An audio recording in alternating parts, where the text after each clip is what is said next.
intuitifs et les apprentis tarologues, je suis Aline Delille, la créatrice de Vivre Intuitif. Et c'est un plaisir pour moi de vous retrouver dans cette vidéo de SOS Tarologue pour répondre aujourd'hui à la question de Fanfan. Alors, Fanfan est inscrite à Tarot Express, ma e-formation dans votre boîte mail pendant 15 jours avec plein de trucs et astuces pour véritablement prendre le tarot en main. Et Fanfan m'a adressé le message suivant. Petite précision Aline SVP sur le tirage pour une autre personne. Imaginons un tirage à 3 cartes, c'est à la personne de les choisir ou bien il nous faut simplement nous concentrer sur sa question et nous-mêmes choisir les cartes. Bref, faut-il être en présentiel avec notre ami ou bien est-ce réalisable à distance? Merci pour le conseil.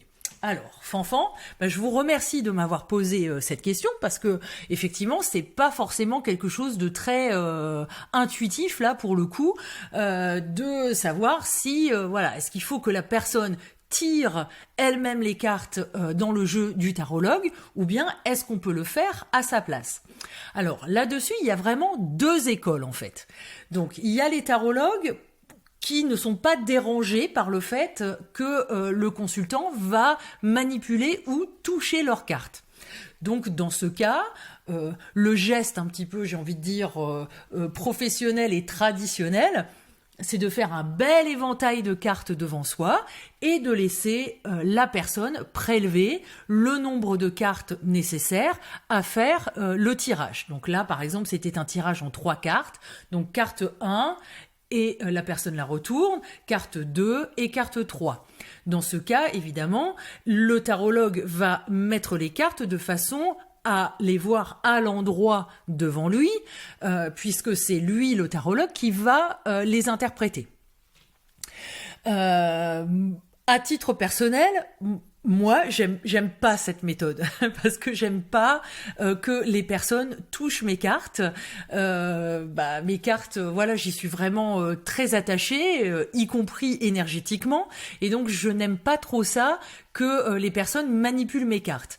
Donc du coup, que ce soit les tirages que je fais en présentiel ou au téléphone ou par mail, eh bien c'est moi qui tire les cartes pour la personne. Et là, l'idée, c'est de se dire, les cartes qui vont sortir, de toute façon, elles sont là pour venir adresser la question du consultant et pour venir répondre à sa question. Et elles tombent donc au bon moment, et c'est moi qui les choisis, par intuition et parce que effectivement je suis guidée par le fait que je suis en train de me connecter à la problématique de la personne et donc la croyance c'est que le tarot va me donner les bonnes cartes, c'est-à-dire les cartes qui correspondent au message que la personne doit entendre.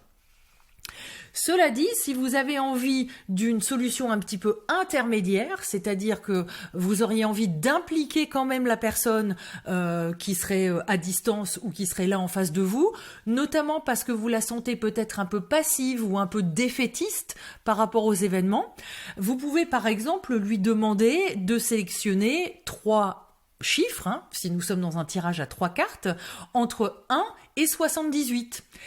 Puisque le jeu tarot compte 78 cartes. Et si la personne vous dit par exemple 56, une fois que vous avez terminé de battre votre jeu, eh bien vous allez égrener les cartes jusqu'à atteindre la 56e et puis cette carte sera la première carte du tirage de la personne. Voilà, c'est pas plus difficile que ça, j'ai envie de dire. Maintenant, c'est à vous vraiment d'expérimenter et de trouver la méthode dans laquelle vous vous sentez le plus à l'aise et la méthode qui va correspondre le mieux à votre pratique. J'espère avoir répondu à votre question. Si vous en avez d'autres pour moi et pour cette rubrique SOS Tarologue, eh bien, vous les laissez en commentaire. Et puis, de fil en aiguille, j'espère répondre à un maximum de questions par vidéo. Donc, je vous donne rendez-vous dans un prochain épisode d'SOS Tarologue. Et d'ici là, évidemment, n'oubliez pas de vivre intuitif. À bientôt. Bye bye.